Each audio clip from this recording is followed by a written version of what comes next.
Imagine stepping into the White House with no prior government experience and suddenly helping shape Middle East diplomacy, criminal justice reform, and one of the most controversial presidencies in modern American history. Imagine doing all of this while half the country questions why you're even there. This is the story of Jared Kushner, a man who operated quietly at the center of power, admired by some as a behind-the-scenes deal-maker and criticized by others as the ultimate symbol of political nepotism. Jared Corey Kushner was born on January 10, 1981 in Livingston, New Jersey, into a wealthy and politically connected real estate family. His father, Charles Kushner, was a prominent New Jersey developer and a major Democratic donor before later becoming a Republican supporter. Jared grew up surrounded by ambition, money, and the expectation of success. From an early age, he was groomed not just to participate in the family business, but to eventually lead it. Kushner attended Harvard University, where his admission later became controversial. In 2006, Charles Kushner admitted to making a large donation to Harvard around the time of Jared's acceptance, raising questions about elite admissions practices. Jared graduated in 2003 with a degree in sociology, then went on to earn both a law degree and an MBA from New York University.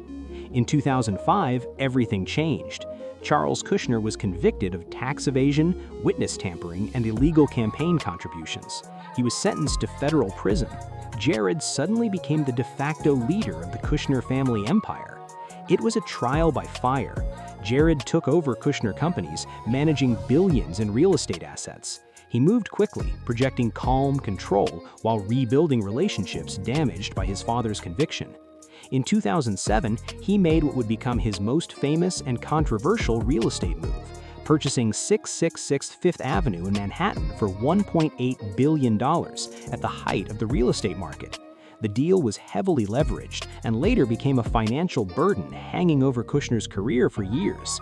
At the same time, Jared began crafting a public identity beyond real estate. In 2006, he purchased the New York Observer, positioning himself as a young media owner with political interests. That purchase would later prove influential during the 2016 presidential campaign.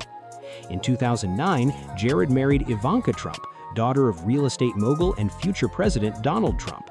The marriage linked two powerful families and would eventually pull Jared directly into the center of American politics. When Donald Trump launched his presidential campaign in 2015, Jared Kushner initially stayed in the background. But as the campaign gained traction, Kushner became one of Trump's most trusted advisors. He helped professionalize the campaign operation, pushed for a more data-driven digital strategy, and played a key role in Trump's surprise victory in 2016. At just 36 years old, Jared Kushner entered the White House as a senior advisor to the president. His portfolio was unusually broad. He worked on criminal justice reform, trade negotiations, government modernization, COVID-19 response efforts, and most notably, Middle East peace. This level of influence was unprecedented for someone with no prior public office or diplomatic background.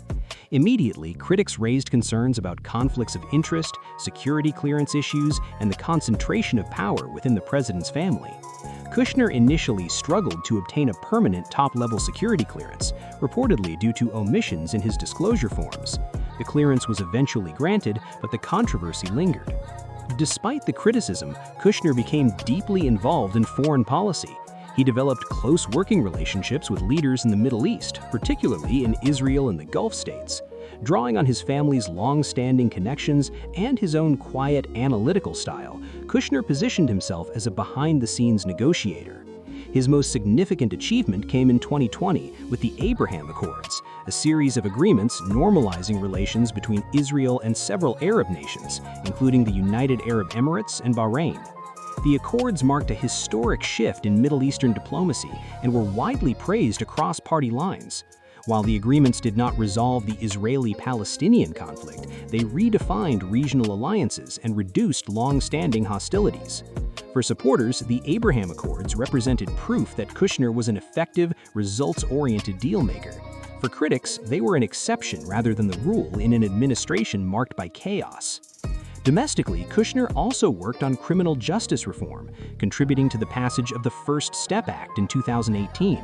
The bipartisan legislation reduced mandatory minimum sentences for certain nonviolent offenders and expanded rehabilitation programs. It was one of the most significant criminal justice reforms in decades, and another rare moment of cross-party agreement. Still, Kushner's White House tenure was far from universally praised. During the COVID-19 pandemic, he led a federal task force focused on supply chain logistics. Reports later suggested internal confusion, lack of coordination, and overconfidence, criticisms that reinforced perceptions of inexperience. Throughout it all, Kushner remained notably reserved. Unlike many political figures, he avoided public confrontation, rarely gave interviews, and spoke softly when he did. His style contrasted sharply with the bombast of the Trump administration. Supporters saw discipline and intellect. Critics saw detachment and entitlement. When Donald Trump left office in January 2021, Jared Kushner exited Washington with him. He largely withdrew from public political life, declining to take an active role in Trump's later campaigns. In 2022, Kushner founded Affinity Partners, a private equity firm. Shortly afterward, the firm received a $2 billion investment from Saudi Arabia's sovereign wealth fund. The deal immediately sparked controversy, given Kushner's close relationship with Saudi Crown Prince Mohammed bin Salman during his White House tenure. While the investment was approved through formal channels, critics raised ethical questions about influence, access, and post-government financial rewards. Kushner defended the move as a legitimate business decision, stating that Affinity Partners followed all legal and regulatory requirements. The episode highlighted a recurring theme in his career: the blurred line between private business, public service, and global power networks. In 2022, Kushner published his memoir, Breaking History, offering his version of events from inside the Trump administration. The book portrayed him as a pragmatic problem solver, navigating an unpredictable president and a hostile political environment. Reviews were mixed, with some praising its insight and others criticizing its selective memory. Today, Jared Kushner remains a polarizing figure. To some, he represents the modern elite, educated, wealthy, connected, and insulated from consequences. To others, he is a case study in quiet influence, someone who achieved measurable outcomes while avoiding the spotlight. What is undeniable is this: Jared Kushner operated at the center of American power during one of its most turbulent periods. He shaped policy without holding elected office. He negotiated internationally without traditional credentials, and he demonstrated how modern influence often works, not through speeches or rallies, but through access, trust, and proximity to power. Whether history judges him as an effective behind-the-scenes statesman or as a symbol of political privilege will depend on perspective, but his story reveals something deeper about our era. In the 21st century, power doesn't always announce itself. Sometimes it speaks softly, works quietly, and leaves behind consequences that take years to fully understand. Jared Kushner may never run for office, he may never command a crowd, but for a moment in history, he stood closer to the center of global decision-making than almost anyone, and that alone ensures his story will be debated for decades to come.